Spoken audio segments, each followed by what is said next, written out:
escoltin, ja té nassos que Vox vingui a Olot a gravar un vídeo parlant d'agressions sexuals. Vostès són el partit d'Arturo Ramón Torres Escamilla, portaveu de Vox a Huércal d'Almeria, condemnat a 9 anys de presó per agressió sexual a una menor. Són el partit de Julio César Sánchez, alcalde de Vox a Villacastín, detingut per una presumpta agressió masclista a la seva parella durant una romeria. Són el partit de José Antonio Ortiz Cambray, líder de Vox a Lleida, condemnat per abusos sexuals a persones amb discapacitat. I els seguidors de la hipòcrita batllessa de Ripoll voldríem demanar què aporta el bé comú, difondre una notícia, que en aquell moment només sabien la víctima i el personal sanitari de l'hospital. Saben que això és vulnerar el dret a la intimitat d'un pacient. Saben que això és constitutiu de delicte? Per tant, el que pertocaria un càrrec electe decent i que es presenta com a garant de complir i fer complir les normes seria explicar als cossos de seguretat les dades de qui ha fet aquesta filtració i, per tant, qui ha comès un delicte. O és que només volen perseguir aquells delinqüents que tenen un color de pell diferent? Per acabar, el que va passar a Olot va ser un delicte sexual comès per un home i no hem vist cap mostra de suport cap a la víctima. Només oportunisme per difondre discurs d'odi, xenofòbia i racisme.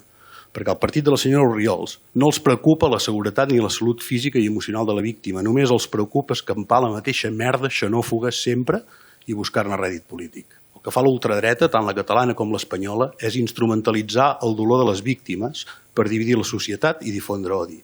I nosaltres no hi caurem. La dreta sempre s'omple la boca parlant de seguretat, però calla quan toca posar recursos per combatre les arrels del problema.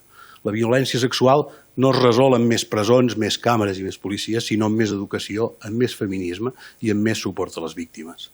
Per acabar, volem dir que no ens sembla de rebut que els portaveus del govern de la ciutat no hagin condemnat aquestes filtracions públicament que s'han produït a premsa o a partits polítics arran d'aquests fets. Cal ser dur amb aquestes actituds, que depenent d'on hagin sortit, com ja hem dit, podrien ser constitutives de delicte.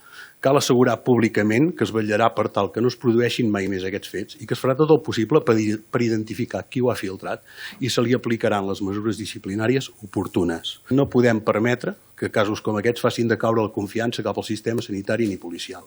No podem deixar que ningú deixi de recórrer els circuits adients per por a que el seu cas es faci públic de la manera que va passar amb les agressions que van passar a les festes d'Altura. Moltes gràcies.